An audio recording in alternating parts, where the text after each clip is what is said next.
ജനങ്ങളിലേക്ക് ഇറങ്ങിച്ചെന്ന് അവരുടെ പ്രശ്നങ്ങൾ മനസ്സിലാക്കുകയാണ് ലക്ഷ്യം എന്ന് പ്രഖ്യാപിച്ചുകൊണ്ട് MP ആയതിൽ പിന്നെ തിരിഞ്ഞു നോക്കുന്നില്ലെന്ന തൃശ്ശൂർക്കാരുടെ പരാതി ഇല്ലാതാക്കാനും അൺപോപ്പുലറായ കേന്ദ്രമന്ത്രിയെ വീണ്ടും പോപ്പുലറാക്കി മുഖം രക്ഷിക്കാനുമുള്ള BJPയുടെ 18ാമത്തെ തടവായിരുന്നു കലുങ്ക് സൗഹൃദ സംവാദം. പക്ഷേ തൻ്റെ മുന്നിൽ ഒരു കഷ്ണം പേപ്പറിൽ ജീവിത പ്രശ്നങ്ങൾ അടയാളപ്പെടുത്തിയെത്തിയ ആ മനുഷ്യരെയെല്ലാം പരിഹസിച്ചും അപമാനിച്ചും അൺപോപ്പുലാരിറ്റി കൂട്ടിക്കൊണ്ടിരിക്കുകയാണ് സുരേഷ് ഗോപി. കാണുന്നതെല്ലാം സത്യമാകണമെന്നില്ല, കേൾക്കുന്നതെല്ലാം സത്യമാകണമെന്നില്ല, ചെയ്യുന്നതെല്ലാം സത്യമാകണമെന്നില്ല, പറയുന്നതെല്ലാം സത്യമാകണമെന്നില്ല. സത്യം ഒന്നു മാത്രം.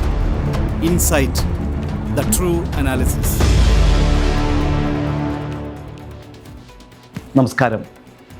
ഇൻസൈറ്റിൻ്റെ പുതിയ എപ്പിസോഡിലേക്ക് സ്വാഗതം. ഒന്നുകിൽ ആശാൻ്റെ നെഞ്ചത്ത്, അല്ലെങ്കിൽ കളരിക്ക് പുറത്ത്. അതാണ് കേന്ദ്രമന്ത്രി സുരേഷ് ഗോപിയുടെ ഒരു ആറ്റിറ്റ്യൂഡ്. കരുവന്നൂർ ബാങ്കിലെ നിക്ഷേപം തിരികെ ലഭിക്കാൻ സഹായിക്കുമോ എന്ന അഭ്യർത്ഥനയുമായി എത്തിയ വയോധികയോടായിരുന്നു കേന്ദ്രമന്ത്രിയുടെ അവസാനത്തെ പരാക്രമം. മുഖ്യമന്ത്രിയുടെ അടുത്തേക്ക് പോകാനായിരുന്നു സുരേഷ് ഗോപി ആദ്യം നിർദ്ദേശിച്ചത്. മുഖ്യമന്ത്രിയെ തിരക്കി എനിക്ക് പോകാൻ പറ്റുമോ എന്ന് വയോധിക ചോദിച്ചതും മന്ത്രിയുടെ ടോണങ്ങ് മാറി. എന്നാൽ എൻ്റെ നെഞ്ചത്തോട്ടേക്കങ്ങ് കയറിക്കോ എന്നായി പരിഹാസം. തൃശ്ശൂർ എടുക്കാനായി കരുവന്നൂർ സഹകരണ ബാങ്ക് തട്ടിപ്പിലെ ഇരകൾക്ക് വേണ്ടി 18 കിലോമീറ്റർ പദയാത്ര നടത്തിയ സ്ഥാനാർത്ഥിയായിരുന്നു താനെന്ന കാര്യമൊക്കെ ജയിച്ചു കയറി MP മന്ത്രിയുമൊക്കെ ആയതോടെ മൂപ്പര് മറന്നമട്ടാണ്. സംവാദത്തിനെത്തിയ ജനങ്ങളുടെ പല പ്രശ്നങ്ങളും കേന്ദ്രമന്ത്രി പറഞ്ഞതുപോലെ ഇത് സംസ്ഥാന വിഷയമായിരിക്കാം. MPക്ക് ഇടപെടുന്നതിന് പരിമിതികളുണ്ടാകാം.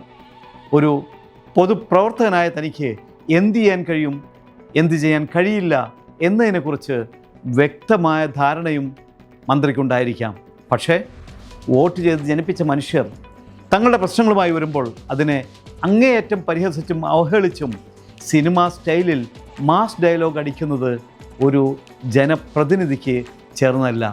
അത് കമ്മീഷണർ സിനിമയിലെ ഭരത്ചന്ദ്രൻ IPSനുള്ള ചങ്കൂറ്റം തനിക്കുമുണ്ടെന്ന് അയാൾ ആവർത്തിച്ച് പുലമ്പുന്നത് അതുകൊണ്ടാണ്.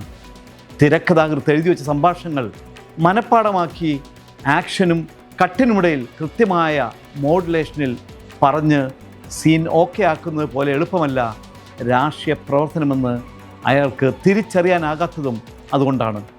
അല്ലെങ്കിൽ തിയേറ്ററിൽ ജനങ്ങൾ കൈയടിക്കുന്ന തരം മാസ് ഡയലോഗുകൾ കലുങ്കിൽ വന്നിരുന്ന് പറഞ്ഞ് വീണ്ടും വീണ്ടും കയ്യടി വാങ്ങിക്കൂട്ടാമെന്ന് അയാൾ തെറ്റിദ്ധരിക്കില്ലല്ലോ.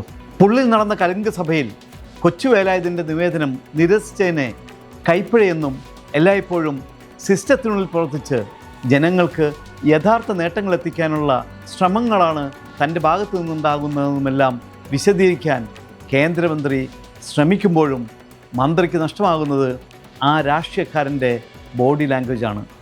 അയാളിൽ നിന്ന് പുറത്തേക്ക് ചീറ്റുന്നത് ഉള്ളിലെ എന്നോട് കൽപ്പിക്കാൻ നിങ്ങളാരെന്ന മാടമ്പിത്തരത്തിൻ്റെ ചീളുകളാണ്.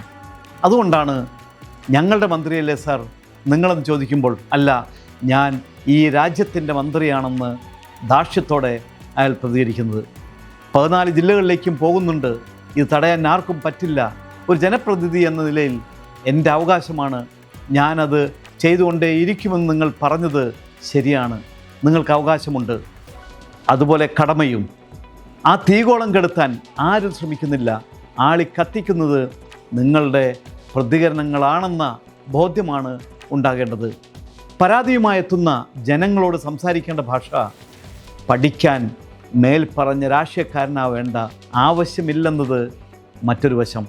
അതിന് സഹജീവി സ്നേഹമുള്ള ഒരു മനുഷ്യൻ മാത്രമായാൽ മതി. ജനപ്രിയ ടെലിവിഷൻ പരിപാടിയിലൂടെ കയ്യഴിഞ്ഞ് സഹായിക്കുന്ന ഒരു സുരേഷ് ഗോപിയെ കണ്ട് ശീലിച്ച ജനങ്ങളാണ് ഇപ്പോഴത്തെ കേന്ദ്രമന്ത്രിയായ സുരേഷ് ഗോപിയെയും കാണുന്നത്. ജനങ്ങളാൽ ജനങ്ങൾക്ക് വേണ്ടി തിരിഞ്ഞുകൊണ്ടിരിക്കുന്ന ഒരു ഭരണ സംവിധാനത്തിൽ നിങ്ങളെത്തുമ്പോൾ നിങ്ങളിൽ നിന്ന് ജനങ്ങൾ ചിലത് പ്രതീക്ഷിച്ചു എന്ന തെറ്റേ അവർ ചെയ്തിട്ടുള്ളൂ. തെരഞ്ഞെടുപ്പ് കാലത്ത് വാചക കസർത്തിലൂടെ അങ്ങനെ ഒരു ഉറപ്പ് അവർക്ക് കൊടുത്തത് നിങ്ങൾ തന്നെയാണ്. നിങ്ങളിൽ നിന്ന് അവർ പ്രതീക്ഷിക്കുന്നത് നിങ്ങൾ ആരോപിച്ച പോലെയുള്ള രാഷ്ട്രീയ കളികളല്ല, യഥാർത്ഥ പരിഹാരങ്ങളാണ്. പ്രധാനമന്ത്രി മുതൽ പഞ്ചായത്ത് മെമ്പർ വരെയുള്ളവരെ കാണുമ്പോൾ ജനങ്ങൾ പ്രശ്നങ്ങൾ പറയും, നിവേദനം നൽകും. തേഞ്ഞ ചെരുപ്പുമായി ജനങ്ങൾക്ക് നടുവിൽ നിന്ന് ജനങ്ങളുടെ പ്രശ്നങ്ങൾ കേട്ട ഒരു മുഖ്യമന്ത്രി കേരളത്തിലുണ്ടായിരുന്നത് ഓർക്കുന്നില്ലേ? പാർട്ടിയുടെ തീരുമാനമാണെങ്കിൽ കൂടി പാർട്ടി ഓഫീസ് വഴി നിവേദനം സമർപ്പിക്കാൻ പറയുകയല്ല, അത് കൈപ്പറ്റുക എന്നുള്ളതാണ് ജനപ്രതിനിധിയുടെ പ്രാഥമിക മര്യാദ. എന്ത് ചെയ്യാനാകുമെന്ന് തൻ്റെ അധികാര പരിധിയിലിരുന്നു കൊണ്ട് ആലോചിക്കുകയും നടപടിയെടുക്കുകയും ചെയ്യുക എന്നുള്ളതാണ് രണ്ടാമത്തെ മര്യാദ. ബഹുഭൂരിപക്ഷം പേരും മറന്നു പോകാറുണ്ടെങ്കിലും എന്തായാലും BJPക്ക് പണി സുരേഷ് ഗോപിയുടെ രൂപത്തിൽ കിട്ടിക്കൊണ്ടിരിക്കുകയാണ്. കേരളത്തിലൊരു ലോക്സഭാ സീറ്റെന്ന സ്വപ്നം സാക്ഷാത്കരിക്കപ്പെട്ടെങ്കിലും പാർട്ടിക്ക് ബാധ്യതയും തലവേദനയുമായി കൊണ്ടിരിക്കുകയാണ് കേന്ദ്രമന്ത്രിയുടെ ജനങ്ങൾക്ക് മേലുള്ള കുതിരക്കയറ്റം. എന്തിനിത് ചെയ്തു, എങ്ങനെ ചെയ്തു, തനിക്കതിൻ്റെ സാഹചര്യം അറിയില്ലെന്ന് പറഞ്ഞ് ഇപ്പോൾ തന്നെ BJP സംസ്ഥാന അധ്യക്ഷൻ രാജീവ് ചന്ദ്രശേഖർ കൈമലർത്തിക്കഴിഞ്ഞു. രാഷ്ട്രീയ പാരമ്പര്യമില്ലാത്ത ഒരാളെ സ്ഥാനാർത്ഥിയാക്കിയതിൽ BJPയും വോട്ട് ചെയ്ത് ജനിപ്പിച്ചതിൽ തൃശ്ശൂർക്കാരും ഒരുപോലെ തലയിൽ കൈവച്ചിരിക്കേണ്ട അവസ്ഥയാണ്. ഏതായാലും BJP നേതൃത്വം ഒന്ന് ചെയ്യേണ്ടിയിരിക്കുന്നു. രാഷ്ട്രീയ നിരീക്ഷകർ പറയുന്ന പോലെ കേന്ദ്രമന്ത്രിയായിരുന്ന രാജഗോപാലിനെ സുരേഷ് ഗോപിക്ക് പരിചയപ്പെടുത്തുക. അദ്ദേഹം എങ്ങനെയാണ് ജനങ്ങളോട് സൗമ്യമായി പെരുമാറിയതെന്ന് പഠിക്കാൻ പറയുക. കടിച്ച പാമ്പിനെ കൊണ്ട് തന്നെ വിഷമിറപ്പിക്കുന്നതായിരിക്കും പാർട്ടിയുടെ കേരളത്തിലെ ഭാവിക്ക് നല്ലത്.